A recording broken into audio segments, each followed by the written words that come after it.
नमस्कार, आप देख रहे हैं अपना बिहार। मैं हूं आपके साथ सुकन्या सिंह और सबसे पहले बात करेंगे अहम खबर की, जहां पटना में इनकम टैक्स गोलंबर पर सरकार के खिलाफ लोगों का गुस्सा फूटा। दरअसल ये लोग बिजली विभाग के निजीकरण का विरोध कर रहे थे।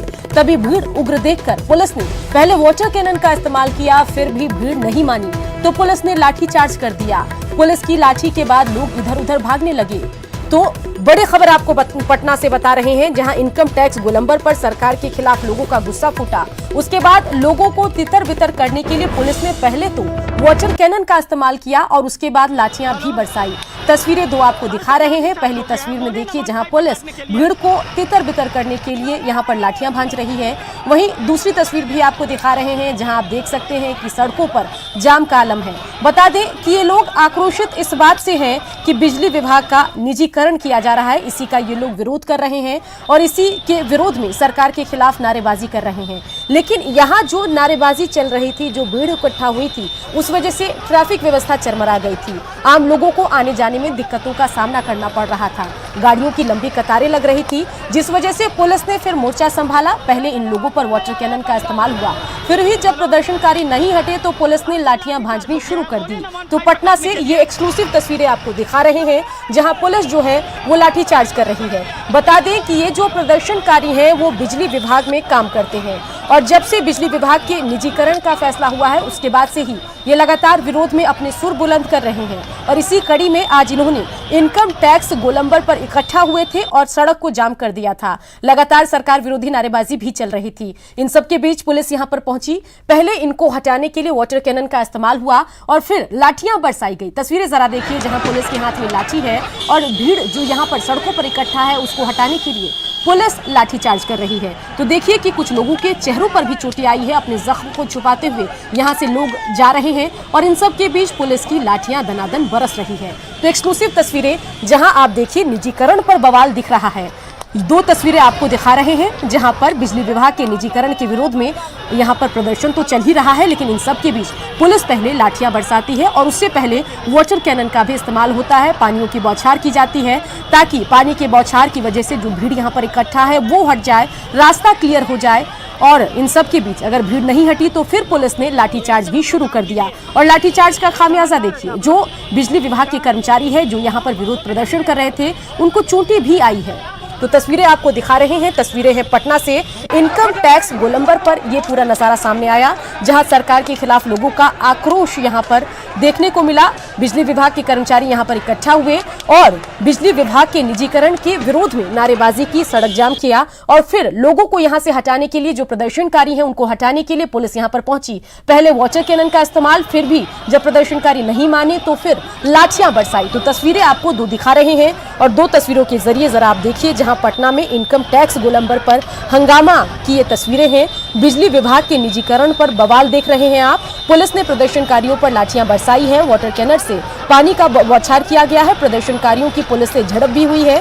बिजली विभाग के कर्मियों पर ये लाठीचार्ज की गई है। तो पहले वाटर कैनन, फिर लाठीचार्ज। चलिए सीधा रुख करते हैं पटना का, जहां से हमारे संवाददाता संजय इनकम टैक्स गोलंबर से सीधे हमारे साथ जुड़ गए हैं। संजय, सबसे पहले ये बताइए कि ताजा स्थिति क्या कुछ है?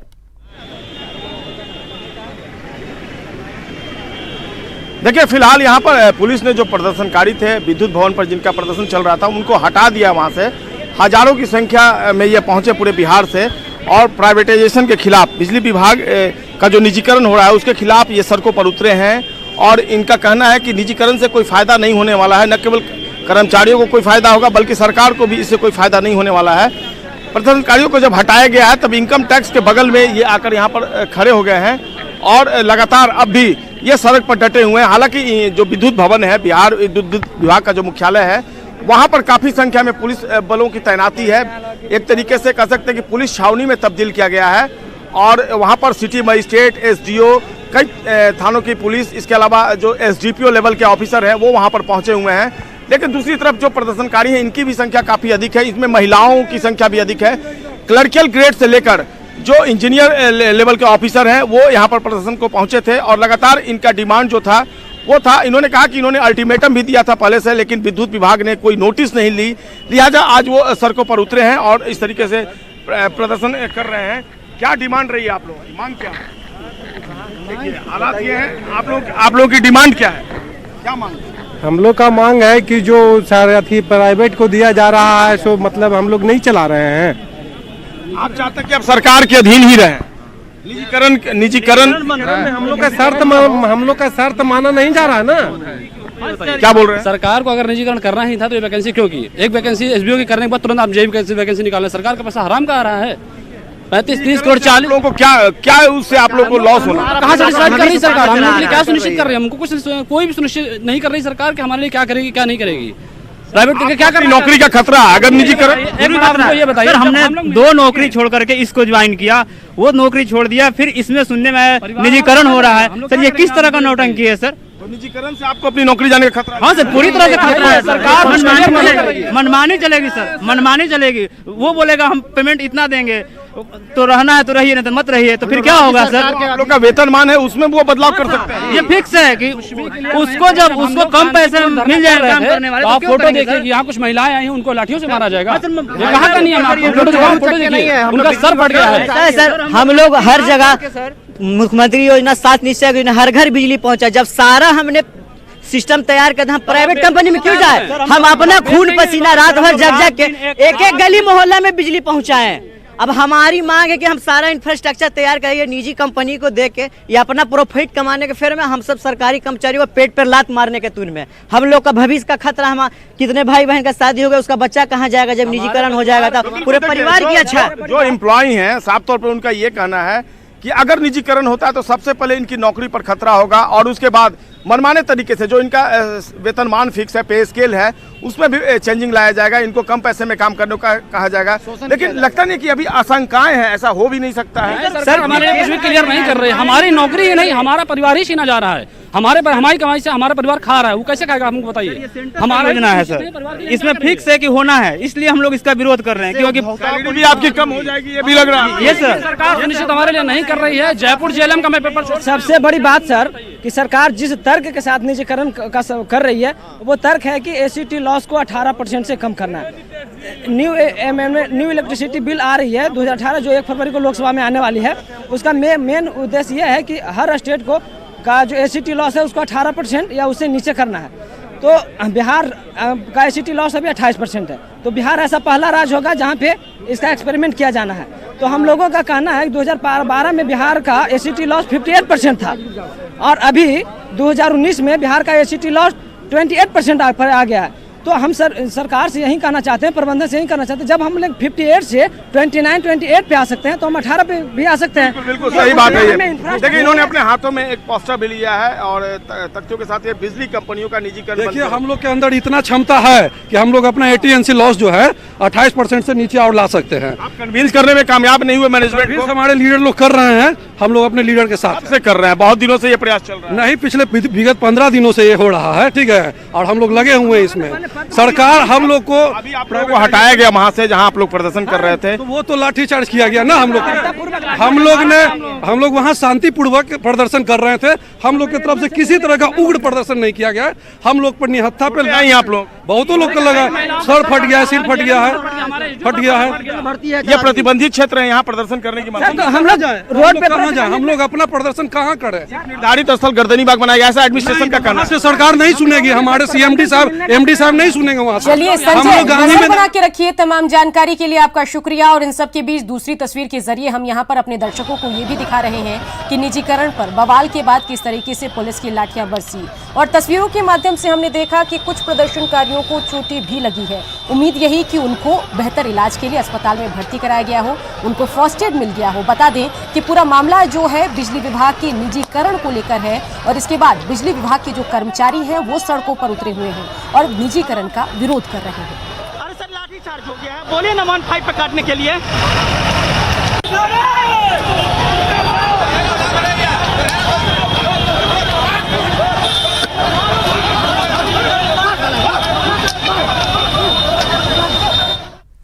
चलिए इन सब के बीच बात करेंगे पटना के गौरीचक की, जहां रिटायर्ड होमगार्ड के जवान की हत्या से आक्रोशित परिजनों और स्थानीय लोगों ने शव उठाने पहुंची पुलिस को खदेड़ दिया।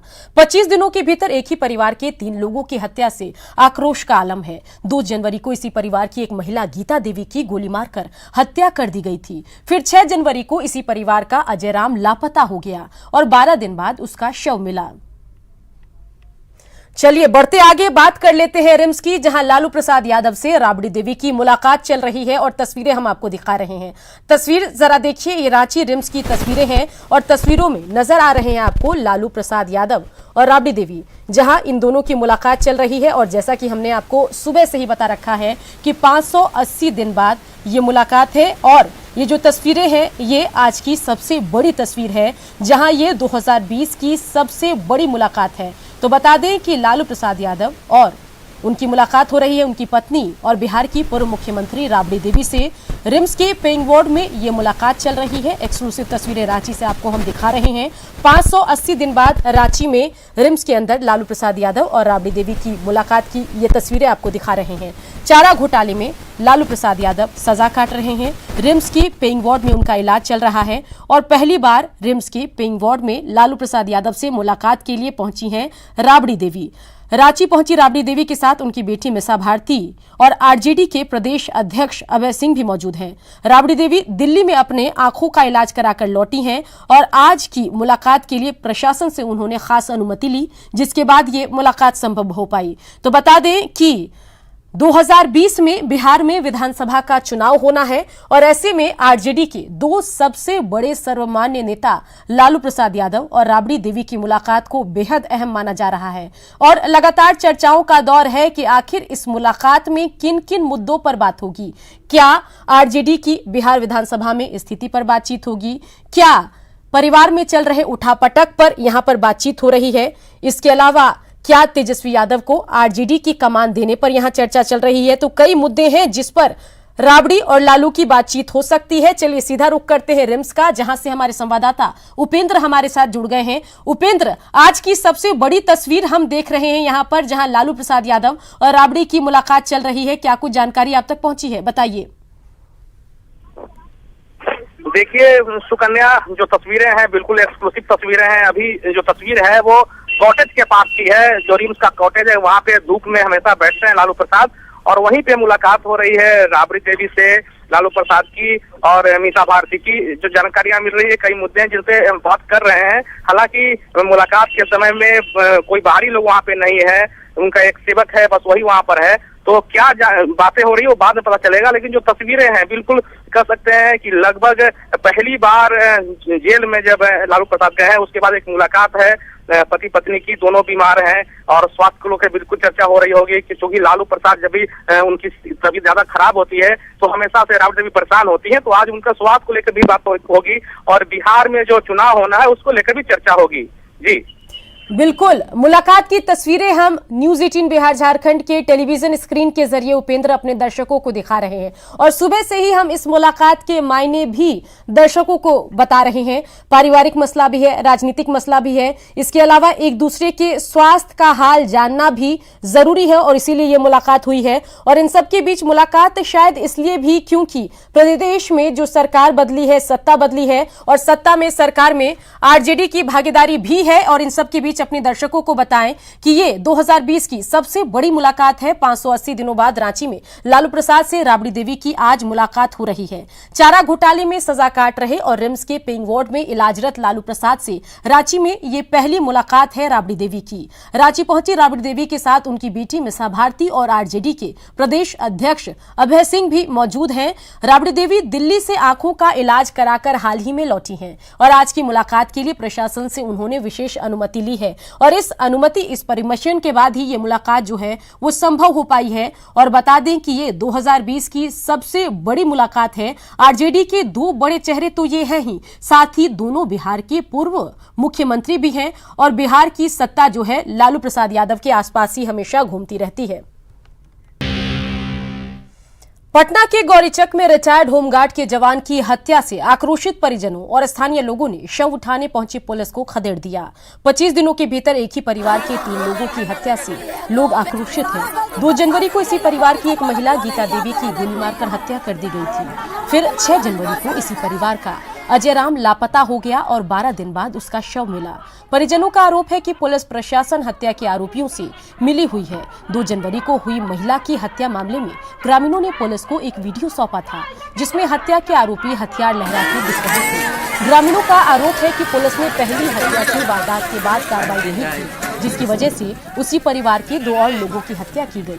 ग्रामीणों के विरोध और सड़क जाम को देखते हुए गोपालपुर, पुनपुन और धनरुआ थाना पुलिस के साथ सदर एएसपी मौके पर पहुंचे और ग्रामीणों को ये भरोसा दिया कि 3 दिनों के भीतर हत्या के आरोपियों को गिरफ्तार किया जाएगा। हत्या में पुलिस प्रशासन निकम्मे है। पुलिस प्रशासन ढिला के चलते 3 मर्डर हुआ है। जब 1 मर्डर हुआ था उसमें प्रशासन स्टेप लिए होते कि 3 मर्डर नहीं। लेकिन कौन लोग हैं शामिल तो है जो तो पर्दा फांसे हो जाएगा। बोले 3 दिन के अंदर में नहीं उद्भेद करेंगे तो थाना पर सस्पेंड करेंगे। एक ही पोस्टमार्टम के जो हुआ है 3 हत्या, एक जो पहले इसमें 2 अरेस्ट हो चुके हैं। इसमें भी तीसरा में 2 लोगों को हिरासत में ले लिया गया है। उनसे पूछताछ करके आगे पता चलेगा। और जो दूसरा है उसमें पोस्टमार्टम में अभी तक तो इंजरी का आया नहीं है। पॉइजन के जो है उस बिना पर जांच चल रही है, वो आ जाएगा तब इसमें भी कंक्लूड हो जाएगा। 3 दिन का टाइम है लिए है हम। 3 दिन में हम इसका जो है कार्रवाई आगे। दरभंगा में कोर्ट गेट के सामने हाई वोल्टेज ड्रामा देखने को मिला। प्रेम प्रसंग को लेकर ये हंगामा बताया जा रहा है। स्थानीय लोगों के अनुसार कोर्ट के सामने लड़की के किडनैपिंग की कोशिश की गई, तभी ये बवाल शुरू हुआ।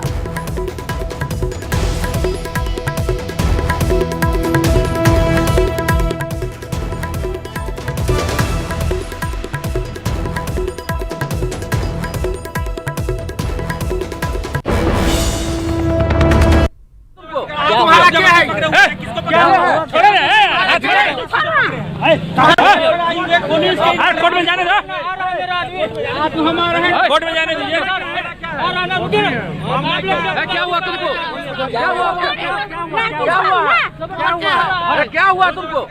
और इन सब के बीच बड़ी खबर आपको बता दें, जहां जेडीयू की बैठक में नहीं शामिल होंगे प्रशांत किशोर। न्यूज 18 के सूत्रों के हवाले से बड़ी खबर आपको बता रही है। कल की बैठक में प्रशांत किशोर को नहीं बुलाया गया है। सूत्रों के हवाले से यही आज की सबसे बड़ी खबर है, जहां प्रशांत किशोर के मामले पर जेडीयू ने चुप्पी साधी हुई है। पार्टी के स्टैंड का लगातार प्रशांत किशोर विरोध करते रहे हैं। क्या जेडीयू से प्रशांत किशोर की छुट्टी हो गई है? बता दें कि पार्टी में पद के हिसाब से नंबर 2 की पोजीशन रखते हैं प्रशांत किशोर, और ऐसे में जेडीयू में बैठक हो और उन्हें ना बुलाया जाना कहीं ना कहीं बड़े संकेत दे रहा है। चलिए सीधा रुख करते हैं पटना का, जहां से संवाददाता आनंद हमारे साथ जुड़ गए हैं। आनंद, अपडेट क्या कुछ है, बताइए। देखिए सुकन्या, कल जेडीयू की पूर्ण बैठक है। एक अन्य मार्ग में नीतीश कुमार ने इस बैठक को बुलाया है और जिसमें पार्टी के तमाम एमपी, जिला संगठन के प्रभारी हो या फिर चुने हुए जो ट्रेनिंग जिन्हें मिला है वो शामिल होंगे। और इसमें 2020 के विधानसभा चुनाव को लेके एक बड़ी रणनीति बात रखी है।